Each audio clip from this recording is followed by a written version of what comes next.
Hello and welcome back to another episode of the InnerFight podcast. My name is Marcus Smith. I'm your host. Thank you so much for joining me for today's show. If it's your first time here, I thank you even more. And if you've been here before, I thank you as much more, if that makes any sense at all.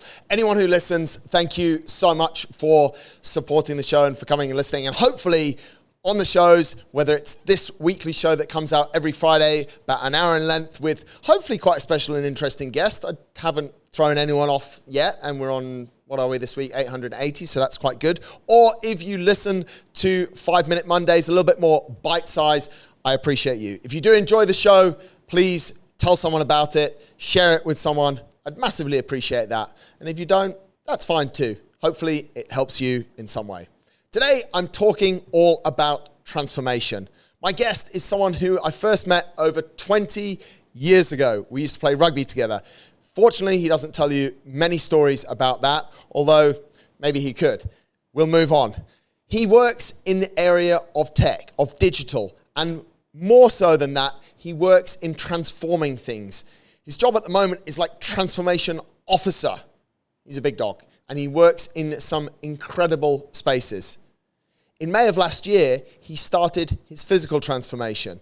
And in this show, we talk about these amazing parallels between digital transformation and physical transformation. How some things are so similar. How we need to keep on transforming and also innovating in our lives to make sure that we perform optimally.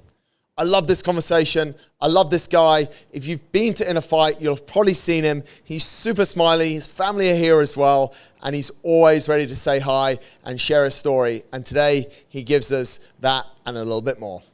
This week's show notes, some of you may have seen in our mainline class, we have started a new block. And some people have said, what the hell is a new block? Why is it important? And what does it mean for me? So I'm going to try and debunk that quickly in this week's show announcements. The next block is 8 weeks, and it takes us from now until through the Open, through Ramadan, and basically up till Eid.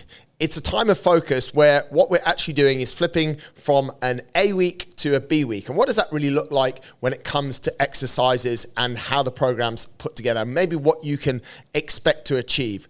What will happen starting on squat variations, we'll be using different tempos through the front squat and flipping that from front squat 1 week to a split squat the next week. So we're using unilateral and bilateral movements within the squat. Then we go into a deadlift where we'll be using banded deadlifts and basically posterior focus strongman deadlifts. Posterior focus, glutes, hamstrings, so you might feel it a little bit in your butt, which is good as well. They're the big muscles. We want to work them a lot. Pressing variations, we are alternating between push jerks and split jerks, and also bench press with dips.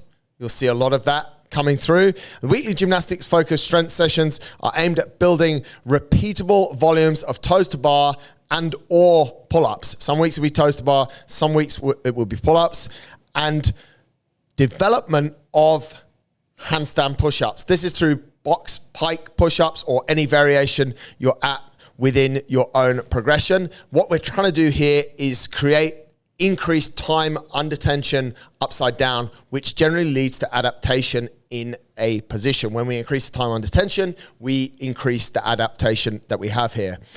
Olympic lifting sessions, we will have, as we have had and as we always have had and will continue to have, snatch and cleans basically on a flip-flop variation, so week A and week B. The snatch focus, basically, we will be breaking the movement down, so spend a little bit more time in the hang position. Generally, if we can get things right from the hang position, then that solves a lot of the problems because that is such a key part of the movement. And then we'll go to the full position. Whilst the cleans emphasis will be a little bit on higher rep and cleaning complexes. So different complexes with the cleans. The cleans generally for people are easier. Snatch needs a little bit more breakdown. The workout formats vary daily, and this is kind of a process that we worked on that is Toby's putting in place. We're still going to continue to work on partner workouts, group workouts, chippers, which is basically a whole load of exercises to get through within a certain time period. AMRAPs, so it could be a 12-minute workout, as many rounds and reps as possible. We're also introducing a few more probably quite challenging EMOMs as well, so work on the minute and intervals so that we basically create exposure to a diverse range of training styles, I guess you could call it. In simple terms, it means that the workout stimulus, the workout format, and therefore the stimulus each day of the week will be different, but then we'll repeat again the next week. So if you see an EMOM this week, you might see an EMOM again next week. So we've got those 4 or 5 different formats that we'll use to keep it interesting and to also tap into a different stimulus. So that's how the next 8 weeks works. If you want to know more about that, hit up one of the coaches or speak directly to Toby, tb@innerfight.com. He'd love to hear from you. On an endurance side, this weekend is the RAC Half Marathon, one of the most famous races in the world because it's actually one of the fastest races in the world. But an interesting bit of information is the course has changed slightly this year, and the pros or the media or the pundits think that it might be a little bit slower because there's a lot of turns in it. It's normally a very, very fast race for the pros, hopefully a very fast race for all runners as well, but we won't expect a world record there this year because the course has too many twists and turns in it. That's if you really get geeky about running. That's it for this week's show announcements. Hopefully you've had a great week. Thanks a lot for listening to the show. Let's get into it. This is episode number 880 of the InnerFight podcast. Digital and physical transformation with Moe Abeidat. No matter where you are in the world, thanks a lot for listening. Let's jump into today's show. Let's get moving. Mo, we were just talking. We think around 20 years since we first came into contact with each other. That's a while. That's unbelievable. I mean, wow. 2004, I think, back in the old rugby grounds on Al Khail Road, which was like a bit of a trip to get down there. And I think I was on, at that point we had so many, I was playing for the Dragons, we were playing for the Exiles. Yeah. And we had an overflow of players. I wasn't getting play time, so I switched to Exiles to get a little bit more game time. And I always tell people that I've known you like from that point, and I remember about you that we'd have a nice solid game weekend, all beat up, bruised, all sides, and then you'd send an email. What was it called? Group email. Group email. Old school. Old school group email saying, "Hey guys, the next day, who's in for a run? Meet me at Suffolk Park." I'm like, yes, this is the kind of motivation. No. So I remember your infinite energy, man. It's always been that way, and it's amazing to see still carries on and how what you do now. It's been fun, and mate, I think I guess the last 20 years, which ties in sort of with our mainline topic today of transformation. Yeah. Things go up, things go down. Give us a little rundown, mate, how you we're going to come to where you are and what you're doing, but what you have been doing over the last 20 years to sort of get to the position that you have now and the industry, the career that you've built for yourself. Yeah. So from work perspective, I mean, I've always been a curious mind. And I think curiosity is an underrated maybe strength that people overlook sometimes, but always wondered how things work, why they worked a certain way, push that kind of limit. And when I finished my kind of run with high school and went into university, I looked at the various disciplines. I love biology. I loved how the body worked overall, but computing generally seemed like the only or one of the best ways to learn anything. If you want to program a neural network that resembles biology, you could do it. If you want to simulate whatever scenario back in the day, you could do it, right? Like, yes, it was more primitive than the cool, fancy metaverse and visual stuff, but the core concepts are still there, is that computing can be applied to many problems to make things better, right? To solve problems, right? So that was actually my what I found as a fit for my curiosity, and I started kind of building up from there. And I made it a mission that I wanted to expose myself to as many industries as possible. So I don't want to be the guy who's in, like, let's say, logistics tech, for example, for the sake of example, or like just B2B tech or B2C. I kind of made a mission to get a taste of as many of them. So, early days of what we call now fintech. I worked in banking systems. I worked for the Weather Network as well in Canada, which is might sound crazy, but it was back in 2011, it was the third highest traffic website after Google and Facebook. Really? Because Canada's weather is so interesting that you have always cold though, isn't it? it's always cold, and you have 6 weeks of good weather that you need to be you need to know how to dress. Does it meet your activity standard that you're gonna aim for today? How do you plan your weekend? It's a bit unreal, but it was very, very cool place to be, and to see the demand for that data was amazing. But I made also so prior to that, I actually I dipped my toes in Dubai, and I call it. I lived in Dubai in 2 periods. I call it the pre-Burj Khalifa and the post-Burj Khalifa. So the pre-Burj Khalifa, this is where the golden rugby days that we had, Dubai was very small then, and there was no marina, there's no downtown. It was kind of cool. My office was actually right by the airport. And, for family reasons, I went back to Dubai, and then we came back, me and, my wife and the kids in 2015. Yeah. But what I've been doing here in Dubai is again, when I came back as a consultant, trying to help startups with making the right decision tech-wise, because a lot of people have a lot of great ideas. Execution always makes a difference in making or breaking a company.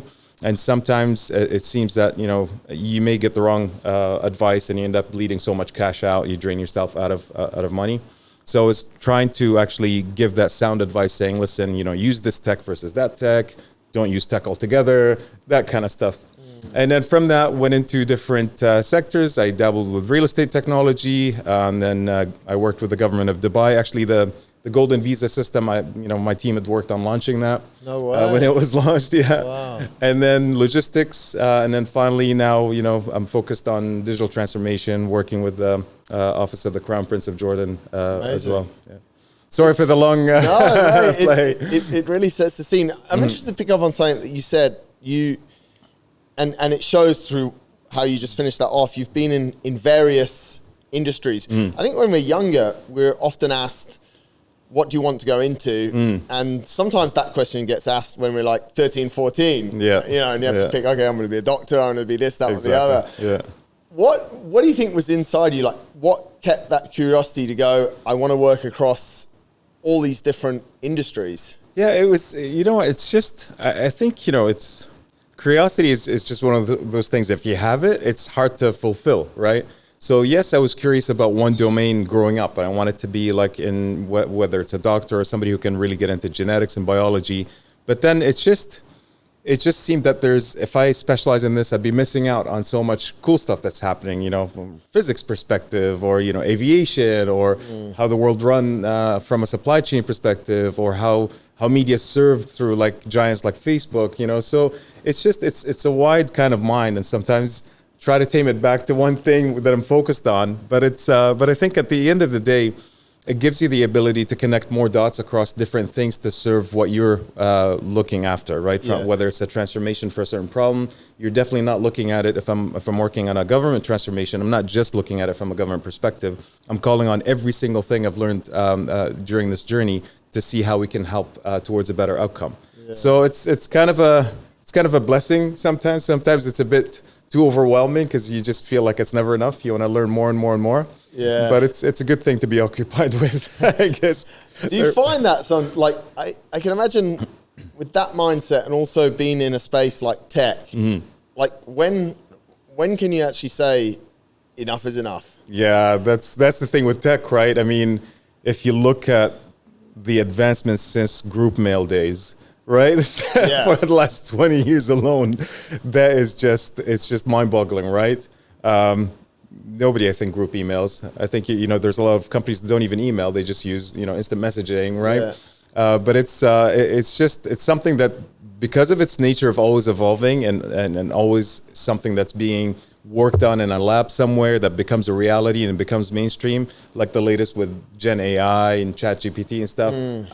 I find that very exciting because you're always feeding on something new, and from my perspective, when something new comes out, I want to quickly kind of get up to speed on it because I don't want to talk buzzwords. I want to talk about realities of how we can use it, right? So like, AI, when ChatGPT came out, a lot of panic happened. I remember that actually at one of my previous gigs, is that there was visible fear in people's eyes in terms of, are we being taken over? But meanwhile, I just kind of peel behind it saying, okay, so what's it using underneath? Oh, this kind of algorithm, this kind of machine learning. Oh, cool. Okay, so it predicts. So I kind of humanize it a little bit and then try to calm people down by explaining what it actually does and how it works. Yeah. I mean, that I think a lot of people still are scared, but if you wind the clock back, probably over the last 2 years, I think people have been a lot more scared. Well, where does that, let's talk a little bit about ChatGPT. Like, where does that fear come? You're super smart and you're in the industry, so you're able to do what you said. Okay, what is this? And you've got like logical and rational thinking. But like normal people like me and you know, people on the street are just like, oh my God, we are being taken over by robots. I know. I think it's because of the level of sophistication of the conversation. Yeah. But when you look at it, ChatGPT in essence, or any of these language models, do one simple task. They kind of, pretend it's, call it fill in the blanks, right? So let's say there's a sentence saying Marcus is blank, right? That's a basic sort of capability of ChatGPT or LLM. It's going to look at everything it's read about Marcus or others similar to Marcus and make some sort of relationships between those, to try to predict what the blank could be. So Marcus is fast. Marcus is awesome. Marcus is a great guy. And it'll come back with a list of probabilities based on that. It will come with none of those, Mo. Just so very clear. But I like your example. It'll come back. Marcus is great at ultras. So it'll come back and say, here's the possibilities with certain weights, and it'll based on certain, however, the vendor at that point, OpenAI or whoever else, like let's say Google's, or we'll put a weight to select not necessarily the first or the highest match, but maybe a middle match, just to spice things up.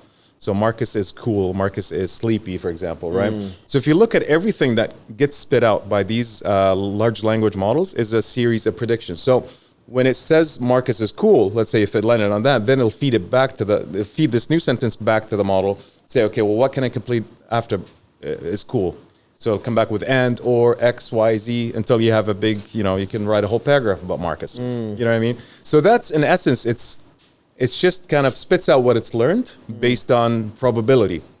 And based on probability, that is determined it's a higher probability from what it's been taught. Right. So when you put it that way, it's a complete the following sentence kind of AI. It really kind of, humanizes it a little bit more and makes it a little bit more tame than this monster that speaks very sophisticated English is going to take over the world. Do we have reason to be worried? Not at this point. We're far from being in a stage where the sci-fi, the Terminator, they call it the very, very advanced AI or general AI that they talk about it in books and in literature. And if you look at it now, you see there's a panic about regulation, which is, I think it's the right time to start thinking about this, because it's a matter of time with the advancement of tech on the hardware side, on a research and software side, that, we'll have more advanced capabilities, more generative outputs. Now we generate text, we generate images, videos. We'll soon generate at some point medicine combinations, which I think, something that's being worked on in the medical field. It's harnessing a lot of, or massive data, copious amount of data that humans can't, come up with a short amount of time, right? Yeah. But capability-wise, we're far from it. We need to enjoy it today, and we need to use it for our advantage. So, you've got an article or a document you want to summarize, use ChatGPT or use a large language model to give you the executive summary for it, for example, right? Help it, write some pinpoints for your next article, sort of thing. And I remember Sam Altman, I actually attended in Jordan when he visited Jordan. He talked about the current stage of AI replaces tasks, doesn't replace jobs. Right. So just use that to be 10 times more productive than you are today. Yeah. But let's prepare for regulation so that when we get to that very advanced stage, then we're ready for it. We're not just kind of panicking to fix it. It's interesting because I think one of the most talked about jobs that AI has threatened, I've heard, is like copywriting, what you just said, like take this text and make it sound better. Yeah. But we still need to go back, and maybe it will get better. And, I think we we actually use ChatGPT for the show. Yeah. So we Good, prepare great. all the show notes Awesome. they record it, we put it to ChatGPT, and we get Awesome. the summaries based for whichever platform. And Yeah. to be honest, sometimes when I go to it, it's terrible. Yeah. It really is. And sometimes I'll forget to check the show notes, and then I'll go and see them, and they're live in Spotify, and I'm like, oh my God, this is, and you can actually see it. Yeah. But it goes back to your point that what that enables a copywriter to do is it enables them to process more copy. 100%. So it actually makes them be able to serve more clients, Exactly. do more work. Absolutely. So they become more efficient rather than null and void. Absolutely. AI models at this stage are not at the sophistication that could be replacing this kind of critical thinking, this editing, this fine-tuning, right? This is where I think we have the superpower with everything. Like, even if I ask AI to write a piece of code, there's no way for me, I'll just copy paste it blindly. It's similar to like if I looked on an internet forum for a working piece of code and copy paste it, expect it to work. You have to critically evaluate. You have to know what it is, how to evaluate it, whether it's a piece of written document or code, to be able to put it forward. Say yes, I'll go with this. How long has it been taking the information to get to where it's got to today? Is that have I phrased that rightly? Yeah, like in terms of the development of these models. It's been, I think I remember the pivotal moment, because if you look at ChatGPT, the T part of it, which is a transformer model, which is one type of machine learning, or deep learning they call it. Deep learning is just how it's assimilated in terms of they represent the data in neural networks, and input is passed to different layers of it, and there's different sort of weights on it. But I remember 2017 is when the CEO of Google said that we're entering the age of AI. Right. So at that point, there's a lot of, as it is today, there's a lot of models that are cooking, right, in terms of how to enable something to where it is. Now, the training, I think, training-wise, it's likely to have taken them quite a bit of time, but a lot of hardware as well. If we're talking about the billions of records to feed models like this to come up with common sense, or come up with a stage that it's a little bit of making sense. But yeah, it's fairly new, and I'm kind of excited because if you look at the technology advancement before that, we were all excited about social media, what it's done, good or bad, to the world, and all that stuff. We're coming to that. Exactly.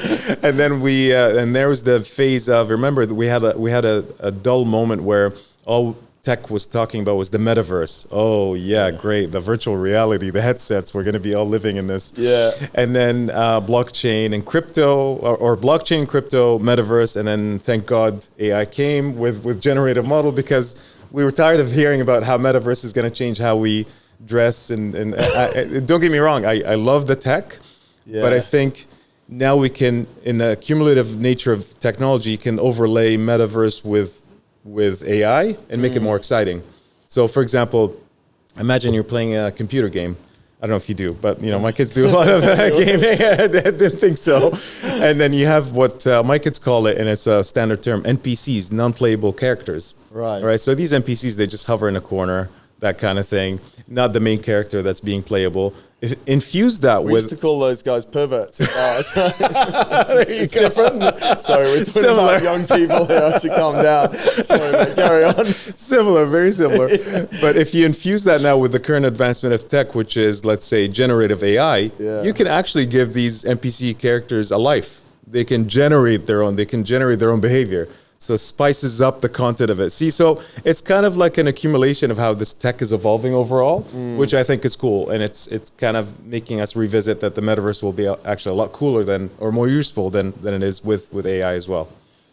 You said something before about people talking and generally just jargon, which you've done a really good job of going against that, because a lot of people, they'll come on and they'll use acronyms, and not on this show because we don't have we have good people but we'll see stuff on YouTube, and I mean, I love Elon Musk, but sometimes I don't know, he is super intelligent, and I'm either not intelligent enough, or he's trying to be so much smarter, and there's no connection. That's what's causing us to, in my opinion anyway, that's what's causing us to go, but when you start to actually dig down. 100%. And I think a lot of anyone in technology, we have a duty and a responsibility to humanize technology and simplify it, not complicate it and sound fancier than everyone else. Yeah. I think maybe some people like Elon Musk, maybe genuinely he can't help it because that's how his brain is wired. but at least the 90% of the population that's in technology, if I'm not able to explain my tech understanding in analogies that are from nature or simple, I wouldn't have been able to survive in the business world, or the business wouldn't have been able to survive with technology, to be honest. So you can't go to a CEO that's focused on sort of, top line, bottom line and say XYZ about blockchain. What does it mean to the business? What is it actually? How does it work in simple terms? And do we need to do it now? Is it going to increase revenue or reduce cost? That kind of stuff. It has to fit the common buckets that people understand. It's interesting because, as you know, we also have, on probably a different sort of scale, but we have similar problems in CrossFit. Yeah. When people first come and it's like AMRAP, what does that mean? Yeah. And the coaches, and then it says on the board, instead of sumo deadlift high pull, the coach is too lazy to write the whole thing, That's SDHP. And it's like, I don't know if it's honest. It's a similar, but not a similar level. But it's probably what's playing out is humans trying to look a little bit more intelligent and advanced than they actually are. Exactly. Do you find the tech space is full of that, or there's a lot of that? It's like, we've managed to break this. We've managed to crack this code. Yeah. There is, I find it's a mix, to be honest. It depends on who you speak with. But I find sometimes it overcompensates for not really understanding what the tech is. So you just go with these big words. Because you can't explain it. But I think I've met like enough cool people that just would speak tech at an understandable level, right? Yeah. Otherwise, we should be in a lab working on the next tech, the next ChatGPT to come out. You've mentioned a few different things that resonate. I think where I start with social media is probably, what was it? Early 2000s was MySpace. But since, exactly. Since I guess it was probably around 2005, Facebook has come in, and we always say that technology's moving insanely fast. Social media and social media platforms seem to have moved fast. What's your, if we look back at the last sort of 15 to 20 years of it and the impact that it's had, how has it changed us as humans? Yeah, that's a great question. And it's always kind of plays on my mind, actually, this, because we're different than how we were, I look at it, how we consume information, right? How we learn to some extent. And I was trying to dig up some research on, did it actually change? Is there enough studies to say it's really rewired our brains, as some claim? There's not enough research on that, but it's definitely influenced our attention spans a little bit, if you want to call it that. Our learnability, I think if something is a bit too long, it needs to be chunked up a little bit. You know what I mean? And there was, funny enough, because 10 years ago, one of my friends works for a company who pioneered this chunking of learning back in Canada, because they decided that this is good for our attention span. So I don't know if it kind of amplified, social media amplified something that was a capability that's kind of within us, you know what I mean? This kind of bite-sized learning, or made us worse than what we were before. But it's interesting. It has its goods and its bads. Obviously, there's the dominant players, and you always think about who's going to break the next, who's going to break TikTok, right? Because you remember the evolution of like Facebook, and then I still have my Facebook account, but I just use it for Messenger, for old contacts and stuff. Yeah. But then we evolved to Instagram, and then you have this kind of like ecosystem approach that Instagram has, or TikTok. And then you look at other countries or other regions where there's an ecosystem called WeChat, where it has Facebook / TikTok / Instagram all in. But the bottom line is that there's a need to feed this always being on, always consuming information endlessly, right? So yeah, it's interesting. I always worry about or wonder, especially with the future generations that are coming up, and are we going to inherently just completely change how we communicate? Are we going to be, as we get older, evolve into the old folks that can't talk to or communicate well with the bite-sized new gen? You know what I mean? It's interesting for sure. Does that worry you? A little bit. I mean, we're humans. We're meant to adapt, right? Yeah. So I work with younger generations as well. And I can see their attention spans and things like that. But it doesn't take away necessarily from their productivity. But you just need to kind of find a way to plug into that so you can have a connection, a rapport, a productive work relationship, that kind of stuff. So it's interesting. Keeps us always evolving, right? Yeah. Do you ever think, like, you have children, Yeah. and let's not put any time on them, but somewhere in the next 20 years, Yeah. they might have their own children, Yeah. which maybe 10 years or so later, you and Yeah. I will both be probably in wheelchairs with canes. But do you ever sort of think, knowing what you know from a tech side and the work that you've done, do you ever sort of try to figure out, okay, my grandchildren, this is how we might communicate?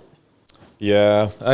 You know what? Like, I'm a big Star Trek fan, so Right. I think it's one of the most futuristic show in the universe, because they've come up with so much tech that we have today. You know what I mean? But they've come up with it, 40, 50 years ago, right? It's insane. So I always think that, at some point, this whole, usefulness of like a hologram or a metaverse, or being able to kind of be near but far but near enough, that kind of thing. You know what I mean? So I think the world is going to be a little bit more immersive. Tech is going to be a little bit more immersive, but in a useful and a natural way than it is today. So you don't like glitch so much. We will reach a point of seamlessness, because it's a matter of hardware getting to that level to support computation at that level. Yeah. And hardware is evolving at a rapid speed for the last 10, 20, 30 years, right? Yeah, look at us now, like cooking up what do I call it? Like, my laptop can run a space station that ran on multiple giant computers back in the 60s. Yeah. You know what I mean? So it's a matter of time. It is quite interesting. Yeah. People talk a lot about the development of software, Yeah. that hardware is The key moving enabler. fast, isn't it? Absolutely. It's a key enabler. And if it wasn't for it, we wouldn't be talking to ChatGPT today. Yeah, right. or kids playing very realistic looking games, or watching real amazing studio effects on in the movie business as well, right? Yeah. One of the things that you said was it's distracting us, it's taking our attention. I don't know if this is something I've heard or I've made up. What was the documentary that was when it was on in the last couple of years, where there's humans behind these machines trying to invade people's lives, and basically, and it's the same. We sit and have a conversation, and 10 minutes later, we've got ads on Instagram, this, that, and the other. Where I'm going with this is, from the inside, or from what you know, how much of it is like literally scientists, medical specialists trying to distract us, trying to just grab our attention? The trying to grab our attention goes back to like monetizing digital through advertising, right? Yeah. So I remember, for example, when I worked at the Weather Network provides weather data, and the revenue model was purely advertising, right? Relevant advertising. There was an advancement. I remember that at that time, 2012, 2013, Google upped its game, because Google is the sort of empire of online advertising, right? So they came up with programmatic advertising. Programmatic, it's like a real-time system that auctions and bids between different advertisers to provide the best possible fit, so that you're closer to the end of funnel as possible. So there's science that's gone into that, for sure. But is it to willingly to distract us? I think they want us to they want to divert our attention to commercialization, for sure. Yeah. But is it to the point of controlling what we're looking at? That, I would say, it's more of maybe exploiting potential, because software is complex as well. So, I remember back in the day, there was a backlash with Facebook, and that the content was skewed more towards one group versus the other. And you find that people maybe have exploited a hole in software that, allowed them to kind of leverage that and say, I'm going to push more content to this group. So you have more hate content than whatever else content as the opposite. So I think it's complexity of software. Software could be a nightmare, especially with giant things like that. Yeah. So you could have accidental influencing. I think some of the influencing has to happen by the nature of commercialization in any case. And you always wonder about those explicit ones that just want to snipe certain groups as well through digital. But yeah, it's a good question. I actually quite like it. I quite like targeted ads. I quite like Yeah. the fact that if we have a conversation, Yeah. whatever it goes, whoever says they're listening, whatever it is. Yeah. I quite like the fact that if you and I have a conversation about something that we're both interested in, Yeah. I get targeted ads for it. Yeah. It makes, I see it that it's actually making my life a lot Easier. Yeah. easier. It's just the cases where we see that it's harmed people that I guess that's, Yeah. there's always two sides to a There's story. always two right? sides. That's tech. That's life, I guess, as well. Yeah. It's tricky. Yeah. Another thing that we see through tech and through the big transformations on platforms is one thing that you mentioned is your kids obviously play games. Yeah. Maybe I'm showing my age a little bit, but I think it was Game Boy or nothing. Oh, wow. And the Game Boy battery didn't last for very long. Yeah. So my ability to play with tech and to play these games for long periods of time was basically zero. Yeah. Therefore, I still spent a lot of time outside. Yeah. What we're generally seeing is people, and it's a tough argument, right? Because youth, kids, whether they're YouTubers, professional gamers, they're actually making a living on these platforms now. Absolutely. But some of the transformation of tech is causing maybe a negative transformation in our physical side. 100%. Where do you see that, mate? Where do you stand on not stand, but some thoughts around that? 100%. I mean, it's hard work to get the kids to get out and get some endorphins, right? Once they do, they love it, and then they get reminded every time about it when they go to class. They come here for a CrossFit class, or but it is hard work because they're attached to this instant gratification that comes with the games, and the problem is, or the challenge is that things are a bit more infinite. You have infinite content. You can never run out of scrolling on Instagram, or anything. It's not like reading the newspaper, you put it away. Games are infinite as well. And now because of, leveraging the social network ability of it, you're playing against different people around the world all the time. You've got gamification in terms of rewards and feeling better about yourself. So it is a tough challenge, right? Because they get the endorphins quicker than, let's say, let's drive to the gym, let's go out to the backyard, get changed, put some shoes on, do a workout. Yeah. So it is, but you have to stay at it. I mean, eventually they will always be reminded of how much they like to work out or the activity that they like to do, like go on a bike, for example.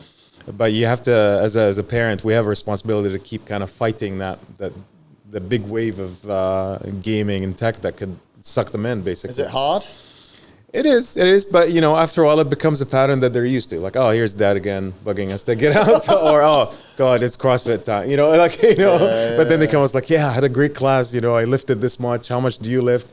So it's there, but you got to keep at it. You can't just give in to the tech of things with these kids. I guess that's a nice segue, Mo, because you're showing a great example to your kids, and I think it's fair to say in the last sort of 12 months, you've undergone not only a huge transformation in what you were doing in the workplace, moved job, but you've undergone an insane physical transformation at the same time. And we spoke before the show, these two, they're kind of linked. It's kind of, everything's transforming. So tell us a little bit about it. It's a great similarity and great topic. And I'm, transformation on a physical level, when you compare it, again, let's simplify, compare it to the technology transformation.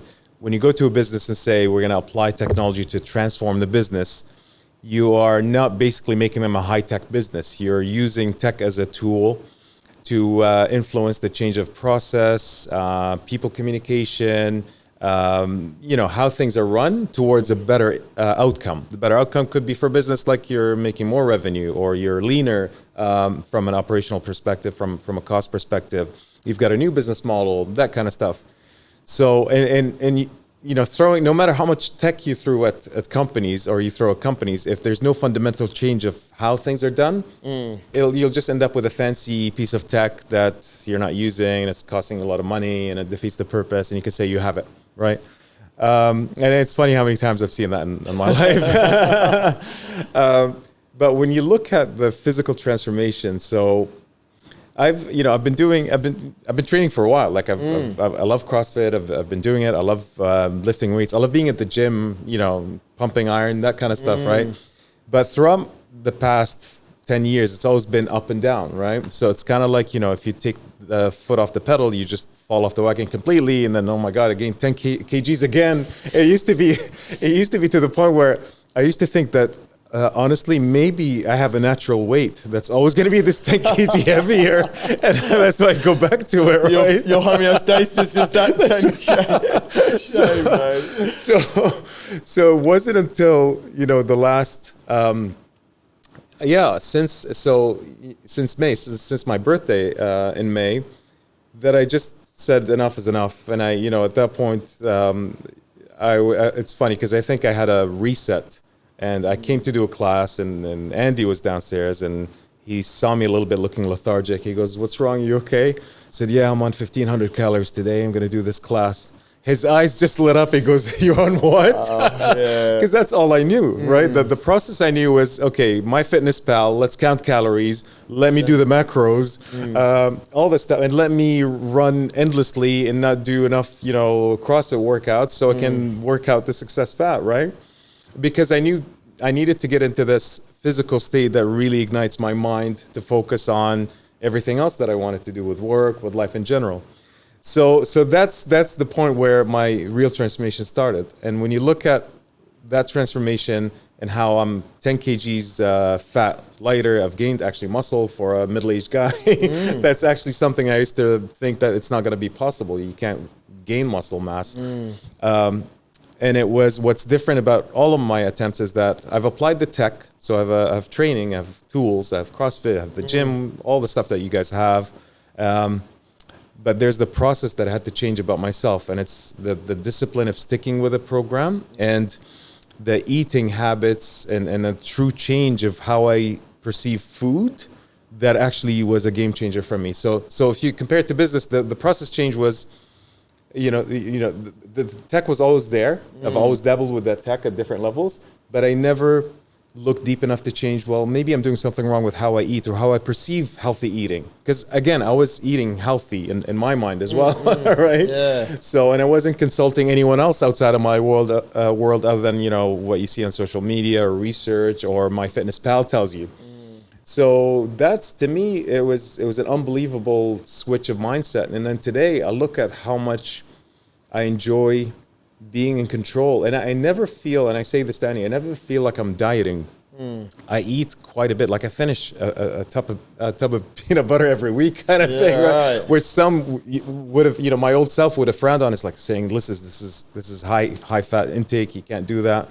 But I enjoy food very much. I eat quality. I eat real food. I eat lots of veggies than before, and I really enjoy it. And when it comes to a point where you're walking past stuff that used to be your weak points when you're looking at sweets or sugars. And I used to be a really sweet tooth. And you're like, nah, I'm okay. Like, I don't need it. It's nice. It looks nice, but it's not the old me that was just jump and say, listen, I'll have one. I'll work it off the next day. So that is the deep fundamental transformation, coupled with training, being consistent with it, being held accountable as well, has done wonders, honestly, for my transformation. If we keep it tech, like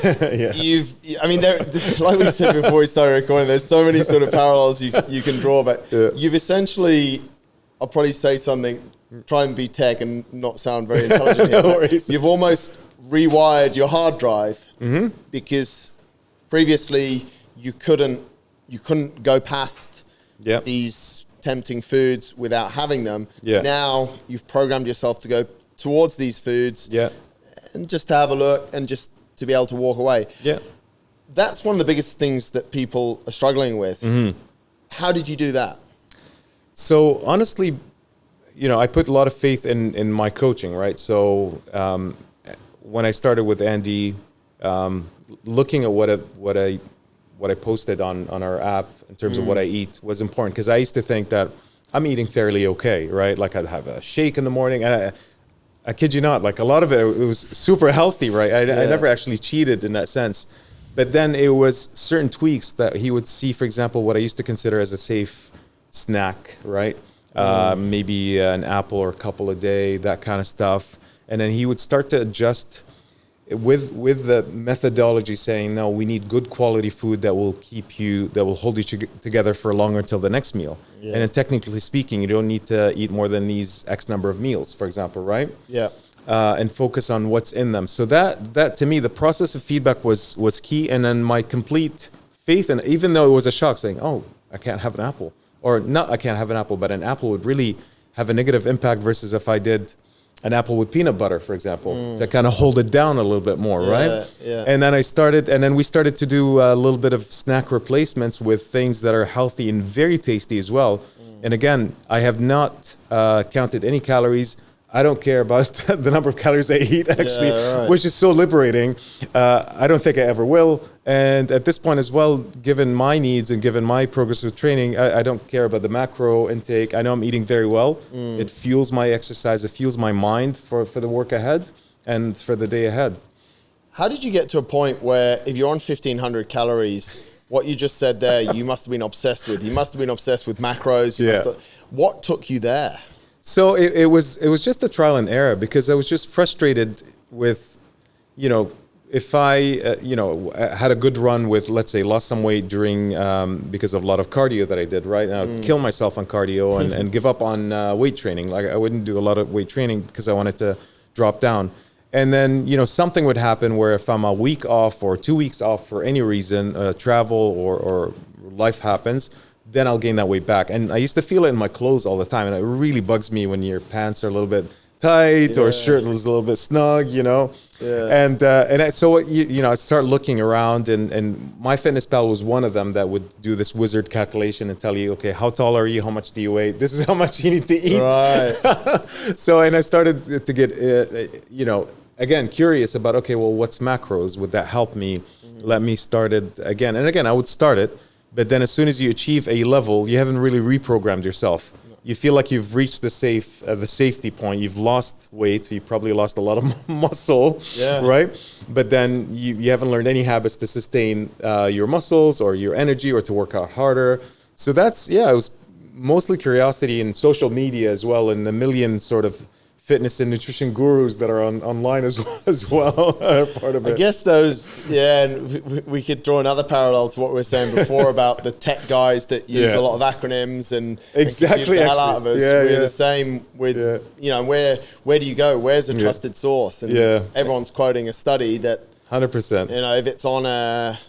If it's on a podcast or on something that you kind of have listened to or you trust the guy, you're like, oh, that'll be the study. And most of the time, the study's absolute nonsense anyway. Exactly. Like I remember going through this intermittent fasting because somebody said that they're a doctor as well, and they've done research that we shouldn't graze we're not animals. We shouldn't be grazing all the time, right?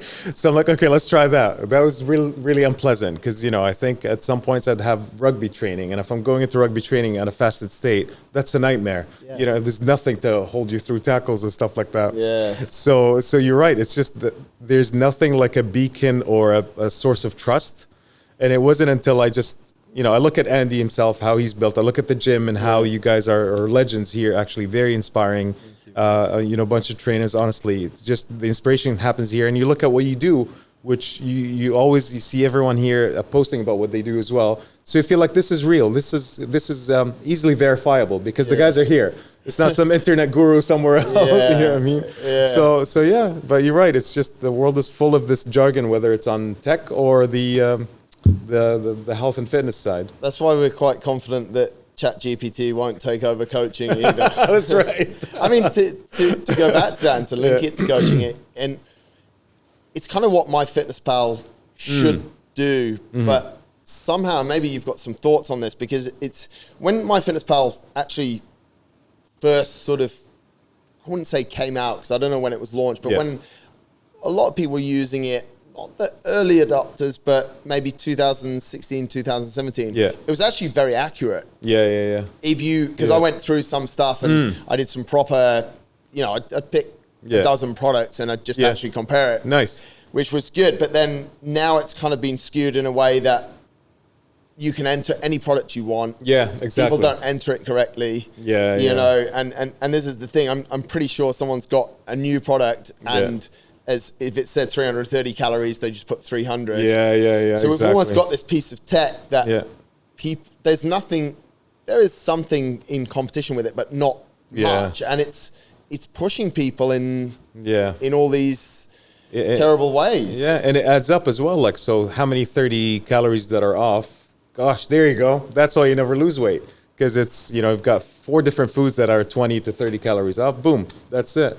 So 100%. Yeah, I think it was nice. You're right. It was nice when it was controlled, where you can scan something and boom, it comes out. Now when you search, you come up with different. And I think naturally maybe we gravitate towards the average values. And right? if the average is skewed. Exactly. And you're in trouble. And absolutely. To put people's minds even more at rest, not to use apps like that.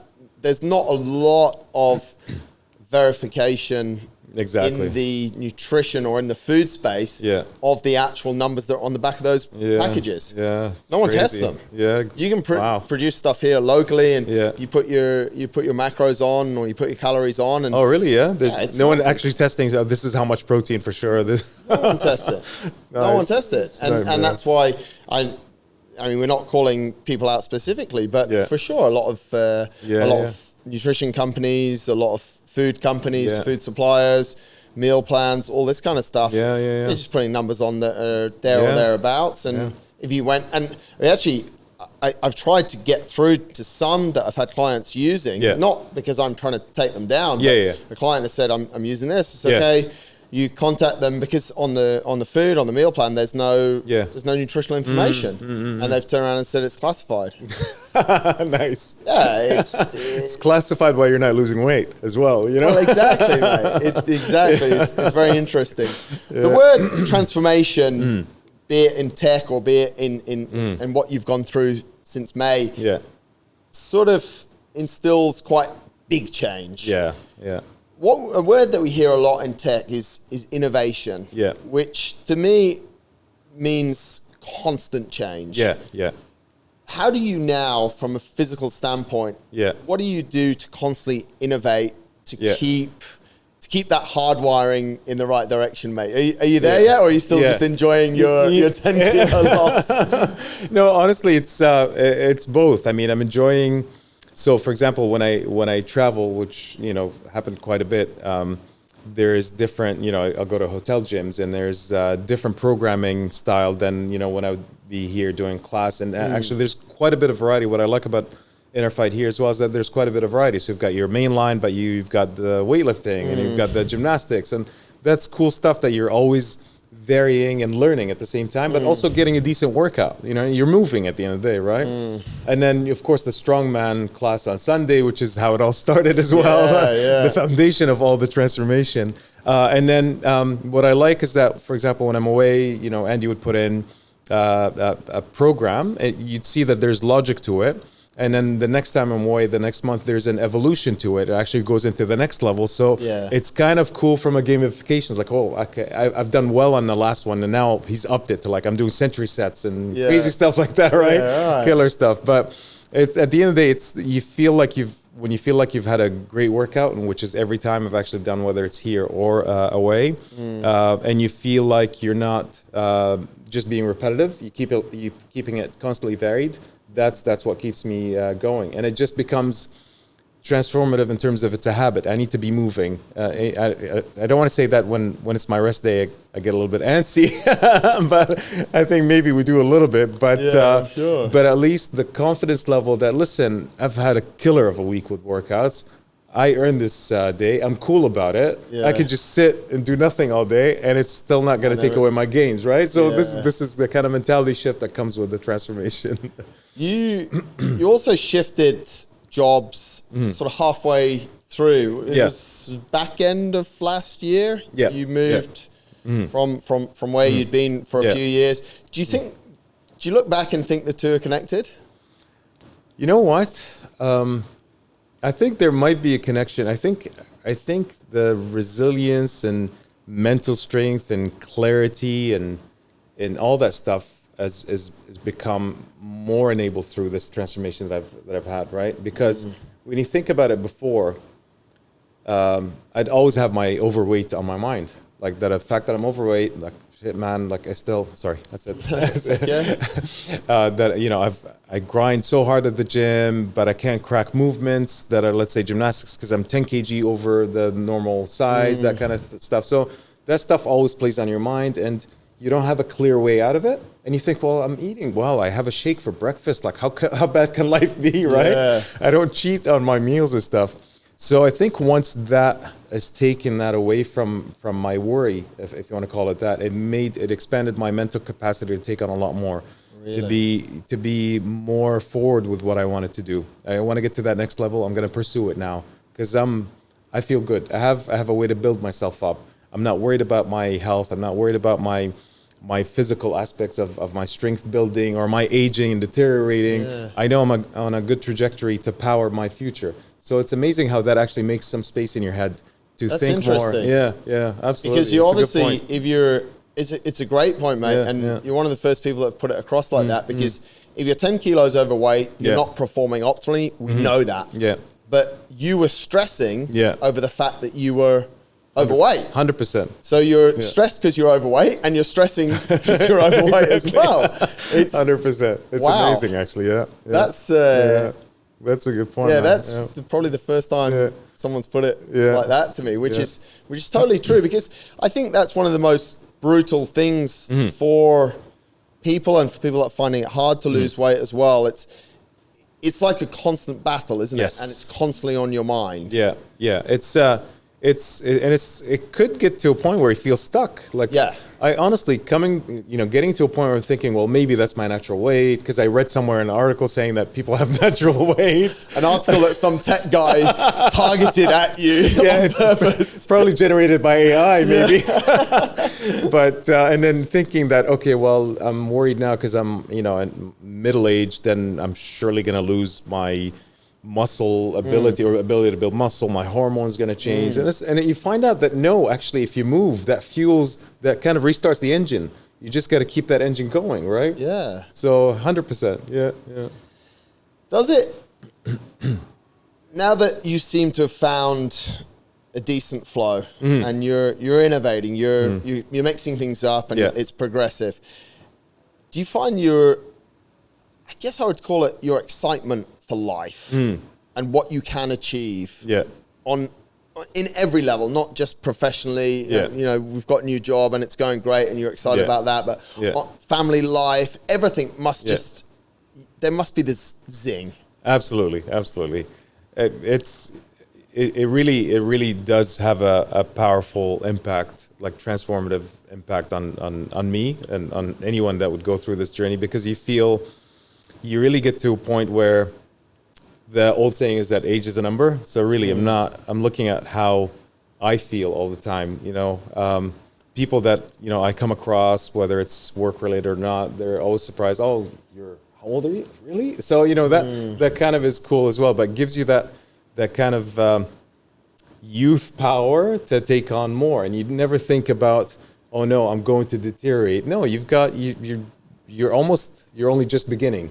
You know what I mean? Yeah. This next chapter, right? Yeah. Which is cool. And as long as you keep on this trajectory, and you're sticking with this newly formed habits of how you eat, how you work out, how being active is part of your life, what you choose to eat is part of your life. It's amazing. I'm actually excited. Yeah. You should be, mate. I think, but you should be excited and satisfied as well at the same time, because to go through. And it's the same as solving a tech problem. Yeah. At work, you have long business trips, sleepless nights. Yeah. You're curious, so you're considering everything. You've done exactly the same in your physical transformation. Yeah. You went everywhere. You went to calorie deficit and falling over, looking at an empty barbell, literally because you're so tired. But that curiosity has played, and now absolutely. It's like when you've done that great bit of work in your professional life, which you've done great in. You've now got it there in your health, which that's pretty cool. It's very cool, mate. Yeah. But it's easy to sit and talk about it. But I can imagine there was some